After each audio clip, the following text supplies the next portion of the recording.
Bert here again, and we've got another episode in our complete Sunova repair guide. This time around we're going to be dealing with a ding, sort of the typical ding you can get while out surfing because some fucking idiot ran over you. So we're dealing with a fin chop this time, and we're going to be going to Sri Lanka, actually visiting our friends at Drive Through and fixing a few of their boards over there. So this will be a fin chop, and we'll sort of show you how to do it backyard style with limited tools and limited equipment. So looking forward to doing the rest of this shoot in tropical Sri Lanka. Hi everybody, Bert Berger here on location in Sri Lanka. So we're working on a repair now. It's basically a fin chop. It's not as serious a fin chop. Like normally, if I was fixing a fin chop through the rail, we'd be looking at having to use balsa wood. In this case, the fin chop is right in the nose. I would say it's like a non-structural fin chop, because let's say the fin chop went through the rail. In a Sunova, the rail is our stringer, and there's a lot of strength in our rail because we've got the 12 millimeters of solid wood, solid laminated wood in the rail.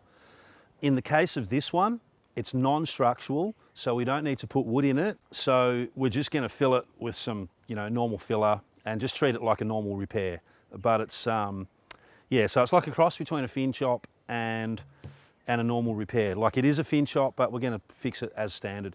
All right, so the first thing we need to do is a little bit of preparation around the area. I've got our sander here. Hard pad, 80 grit. 80 grit's good because it's very aggressive and it chews stuff away quite quickly. Okay.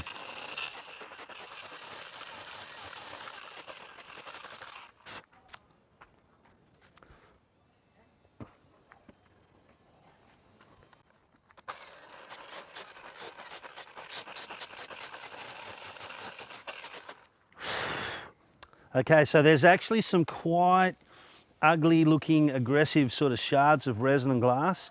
I don't actually trust that I can confidently get in there with the sanding pad. You really want to avoid this. What happens is machine goes in a circular motion. You've got sandpaper, which can tear and catch. And there's a common scenario that if you're sanding on the wrong angle, the paper can slice off on a sharp bit of resin, and literally you'll end up forcing sandpaper deep into your board. And I've made this mistake before where I've been prep sanding a board, machine's been going too fast, I've been on the wrong angle, and I've actually gone and forced sandpaper like 12 to 15 centimeters under the glass of a board inside it. And I mean, it's ugly. You've just made yourself a lot of work. So I'm just gonna finish off the prep sanding on that one by hand. Okay, a little bit of 120 sandpaper here. I'm just gonna wrap it around a mixing stick. Okay, so I'm just going to open it up a little bit more, just so I've got a bit more access to get the resin in later on.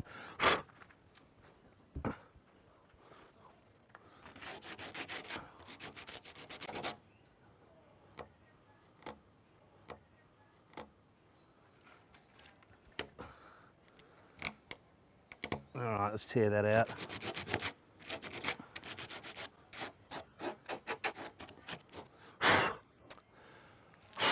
Okay, so that's prepped up enough for the next stage. So I prep sanded it before. Now I'm going to fill it in with some resin. This time I'm looking for something a lot thicker with my consistency of resin. I want to fill this in. I almost want it like thicker than toothpaste. Like I want to be able to put it in this hole and not have it run away and drain anywhere. I'm going to mix some more powder with my resin. I'm going to keep going until I can maybe get it to the consistency of somewhere between toothpaste and margarine.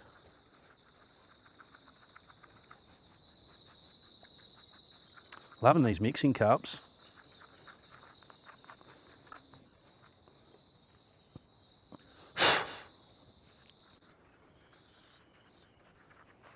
Okay, a little bit more.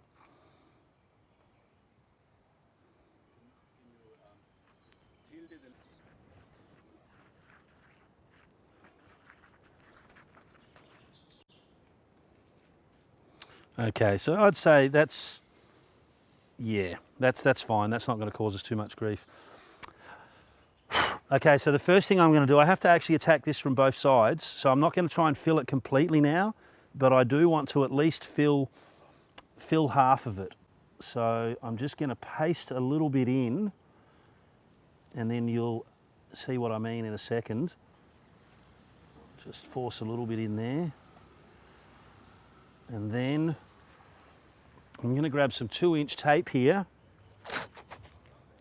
I'm just going to press that down around the corner here.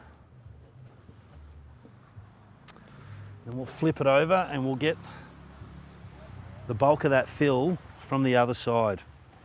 So what I want to do is I want to just make a little bit of a dam here to make sure that resin's not going anywhere. Tuck that tape underneath here. All right, and that's going to ensure me that it's not going to drain away. We've got one side filled. Now I'm just going to force the resin in there.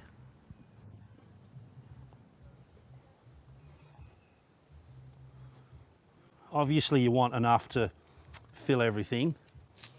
You don't want to make life too hard for yourself and create a mountain of resin.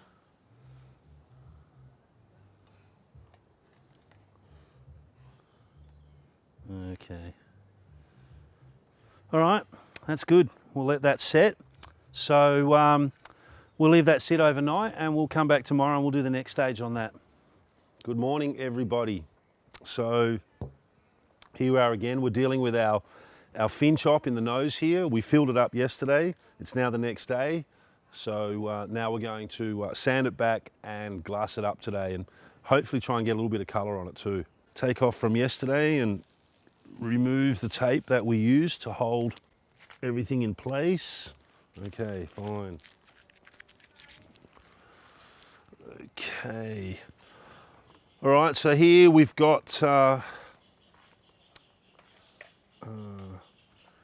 sander, hard pad, 80 grit. We're still in preparation mode. We're not doing fine sand or final sanding yet.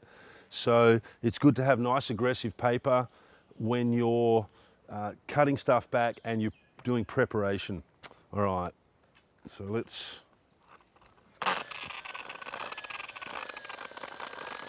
Oh, this machine feels like it's on its last legs.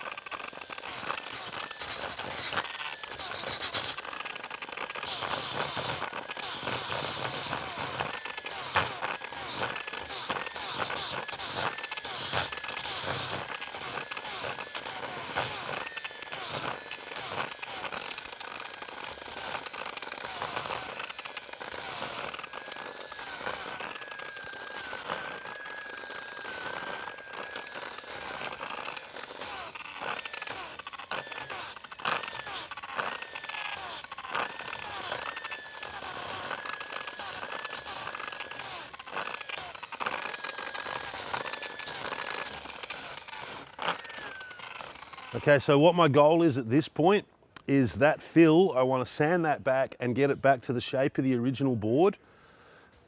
I'd like to have just a slight depression in it, like just, like maybe 0.5 millimetre of depression.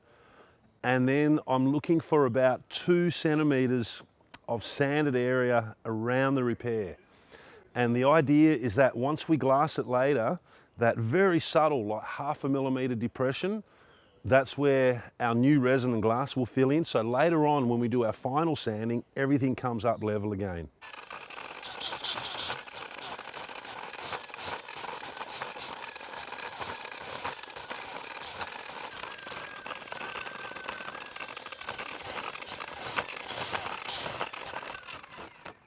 So there's only so much you can do with machine. So I'm just gonna attack it a little bit and try and get it nice and smooth, and also use the same opportunity to create a nice even sanded area around the repair,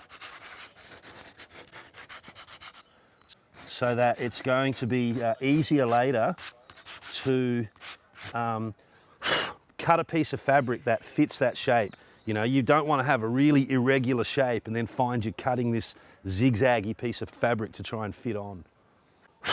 Now also, you'll notice that I've gone and used some white filler in this board. Now, normally I don't recommend it for our clear or our plain balsa boards. In that case, I probably would have jammed some wood in there. In the case of this one, I thought, okay, let's just fill it with some filler. I know it's like super dodgy, brothers. I've got a blue texture here. I'm going to put a bit of blue on. Now the blue's going to be too dark, but I've got a little bit of alcohol. I'm hoping I can just dilute it a little bit and try and get some colour match.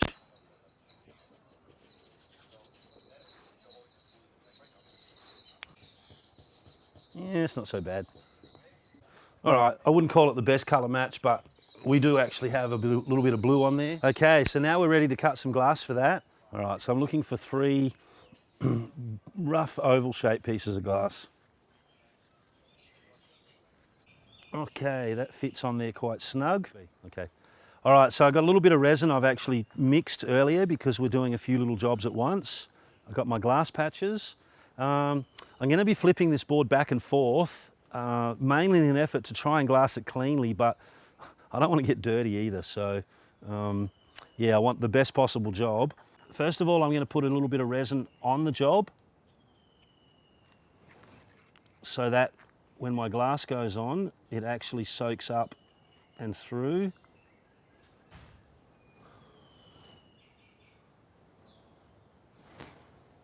Okay.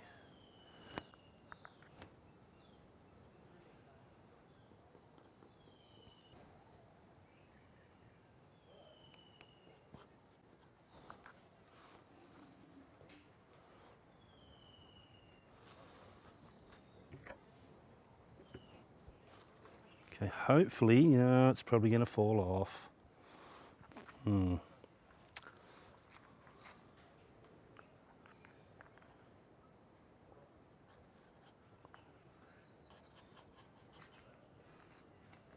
Okay.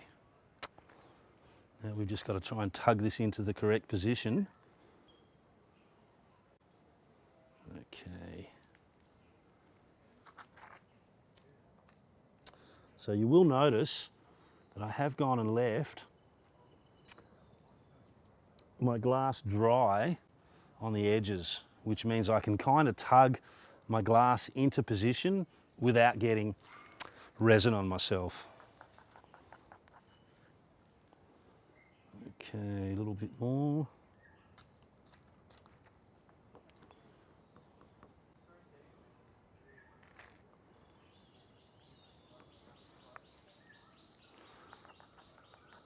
Okay, I'm just going to flood it on a bit so that when I drop my next patch on, it soaks through.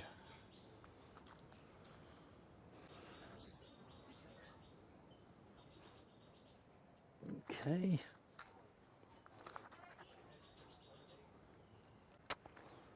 Now we've just got to try and tug this into the correct position. So you will notice that I have gone and left my glass dry on the edges, which means I can kind of tug my glass into position without getting resin on myself. Okay, a little bit more.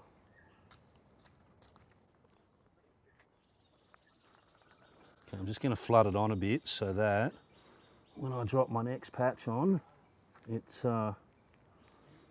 soaks through.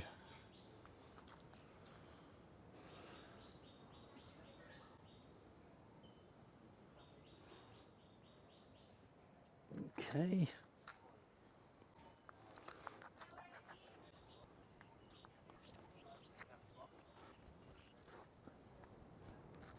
Okay.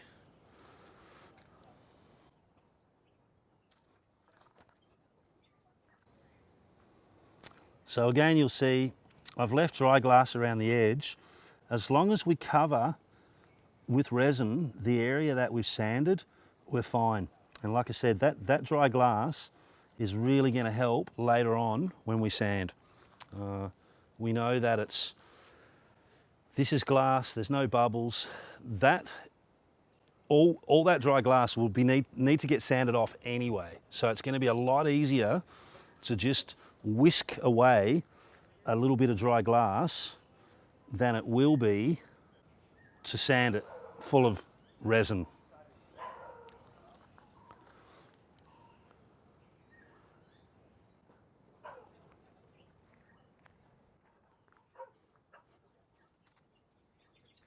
Okay, so I'm actually not super happy with that. I've done good. I haven't got any resin on me, so I'm happy about that. Okay, I'm not super happy. When I've cut my patches and wrapped them, one of them is skewed a little bit, which means that on my repair here, I've actually only got 2 layers of glass instead of all 3. So I'm just going to go and cut another patch of glass and place it here. I've got all 3 layers on the bottom. They're nice. One of my patches has just gone and pulled off in a different direction, which I wasn't anticipating. So I'm just going to cut another little patch and just make sure I've got my 3rd layer on the back of my repair area there.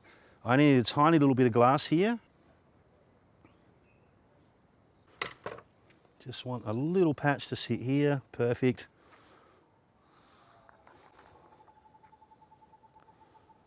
Okay, and we're all good.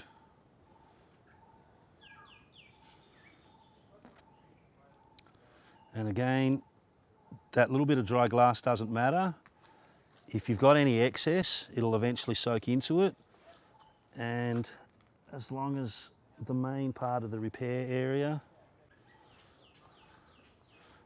or everything that you've prepped up is wet out, you're good. Okay. All right, that looks great. All right, so we'll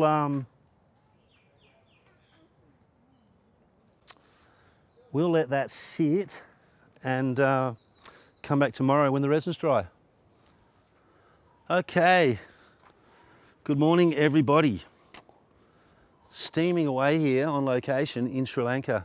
All right, so we were working on our fin chop here.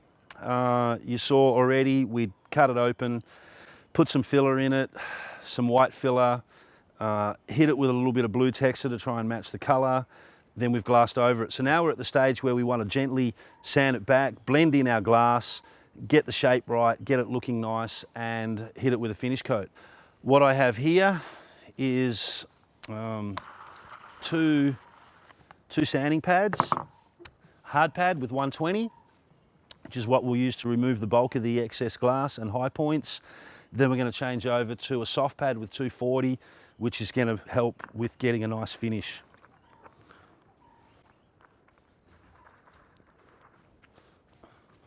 Okay.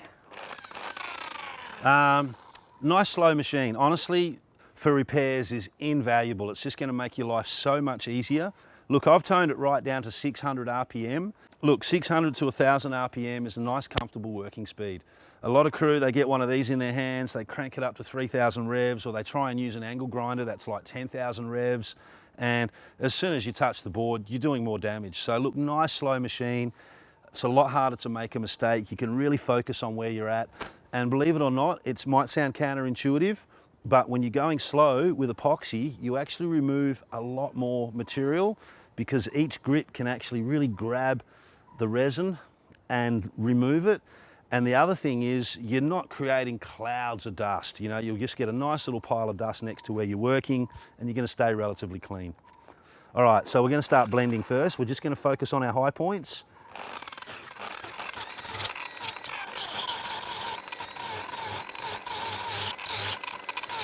And I just want to focus on the actual resin and glass that I've put on, and I want to really avoid hitting the area around. Really super common mistake when crew are sanding is they sand into the area around the repair, so then you end up having the level of the board, a section where you've sanded into it and weakened it, and then the height of the repair, and it ends up with a soft spot all around the repair, and you know, it ends up being really easy to damage and you make the board weaker again. So really try and avoid sanding into the board around the repair. You don't want to actually make it worse.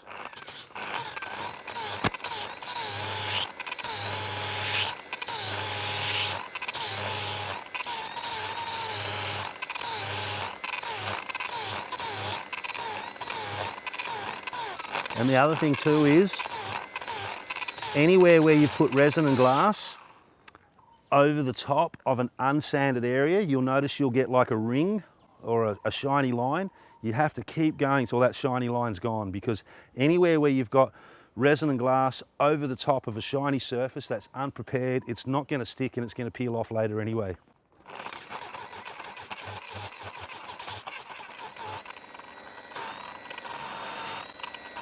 So you see my dust is in a nice neat little pile. It hasn't, you know, flown into the air and created clouds and clouds and stopped me from breathing.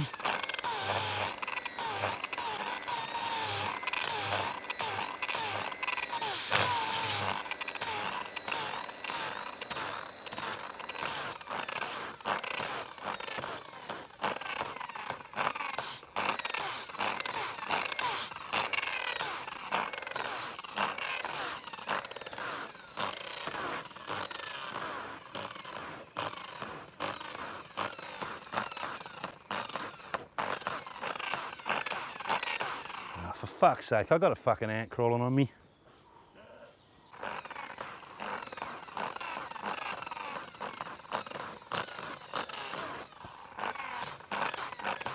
It's like the hazards of working in the jungle, eh?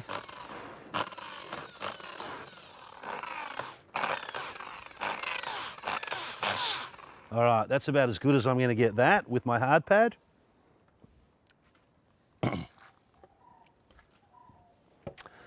Okay, excuse the camera here.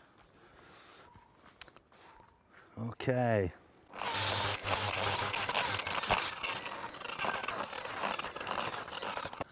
Okay, now I'm going to switch pads and go to my finishing pad. Now, excuse me. So now I'm going to switch pads and go to my finishing pad.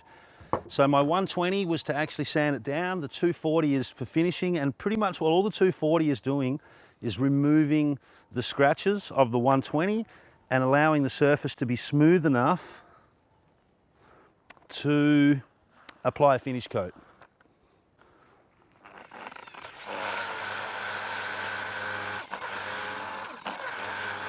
Now a hard pad enables you to focus on a particular area, and it'll also, you know, hit highs and miss lows. A soft pad really follows the contours. So if you've got a high spot with a soft pad, you're still going to have a high spot when you're done. So whereas the hard pad, because it's hard, it'll hit a high spot, knock it down. Because it's hard, it won't flow into a low spot. Okay. Okay, that's looking nice.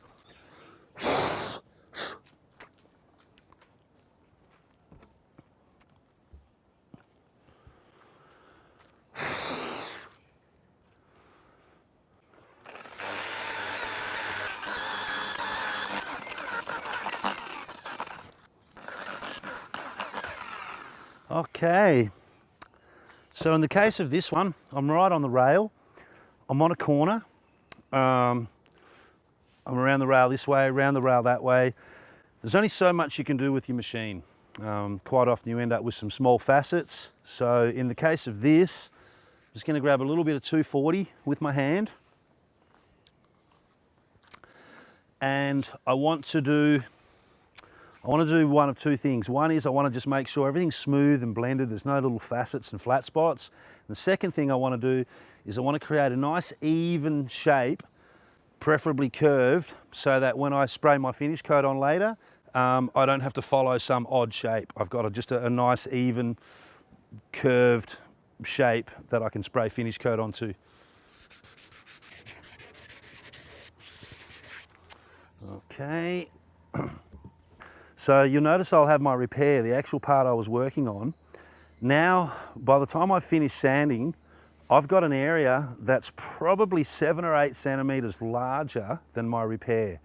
And I've come out onto the rest of the board where there was no resin and glass, but I've still got finish coat here because I've touched it very lightly. So when I spray, I don't have to spray this whole sanded area, because if I spray further than my sanded area, my spray will not stick to this shiny area that's unprepared, and it's going to peel off.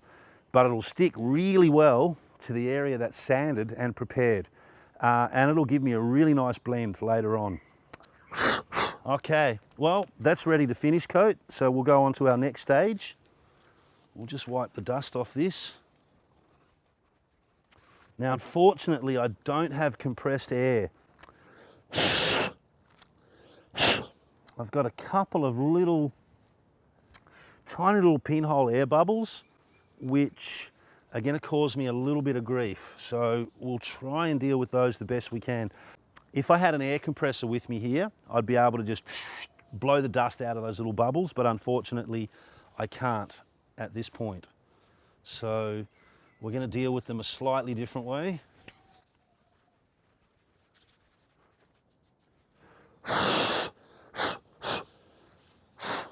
All right, I'm going to try and blow them out. Obviously, I can't get it completely out. Okay, so now we're ready to put some finish coat on. So here we have an automotive acrylic clear lacquer. So this is a single part mix. Years back, it was quite common, maybe early 90s, a lot of manufacturers changed over and started doing what was called a speed finish.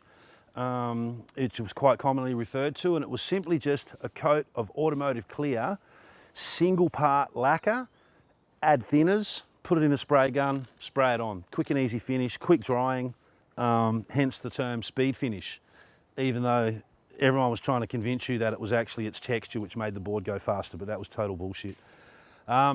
So what happens with this is it has a low solids content and a high solvent content. So as opposed to a 2-pack paint, which is a resin and a hardener, a little bit of thinners, the more solid content something has, like if I was to mix up a litre of epoxy resin, it's 100% solid.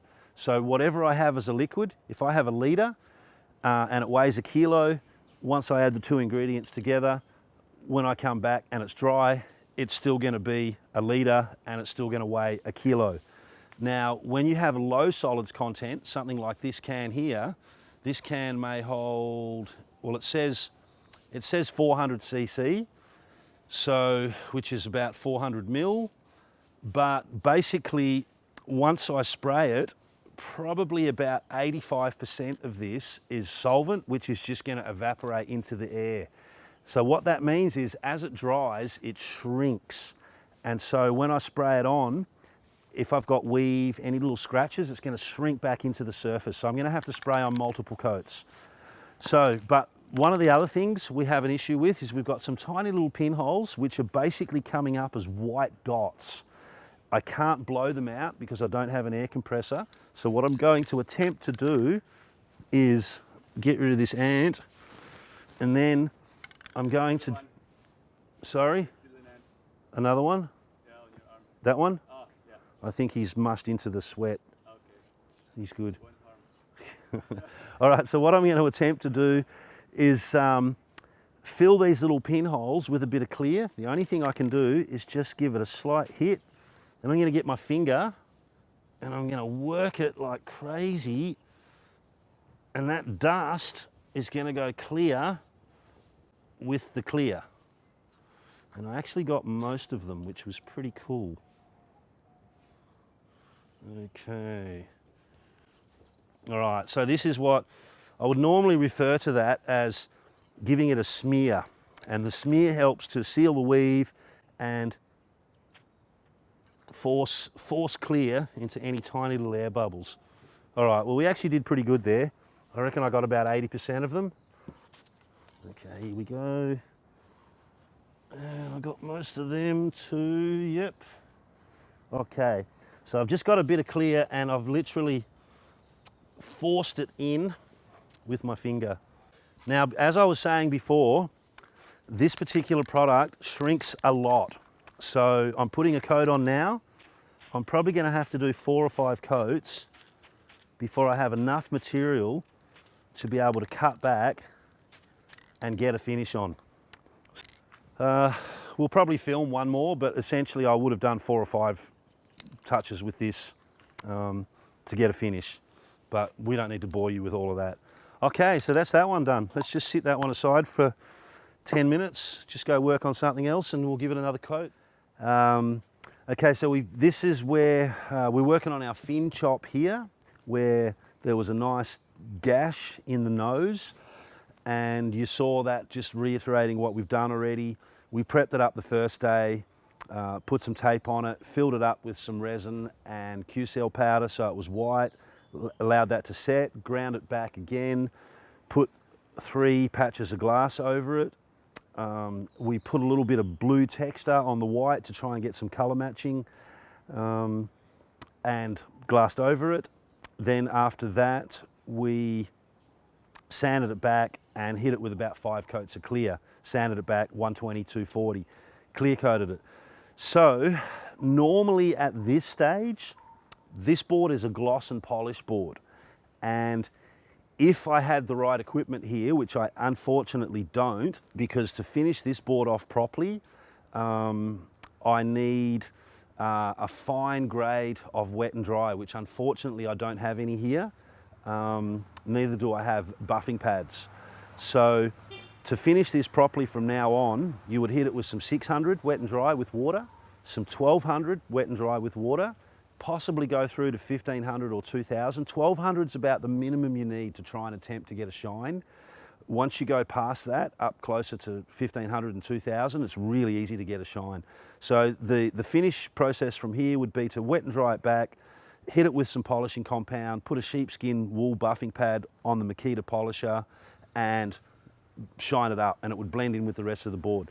So I'm not going to touch this repair now because I've actually got a gloss finish on my spray-on automotive acrylic.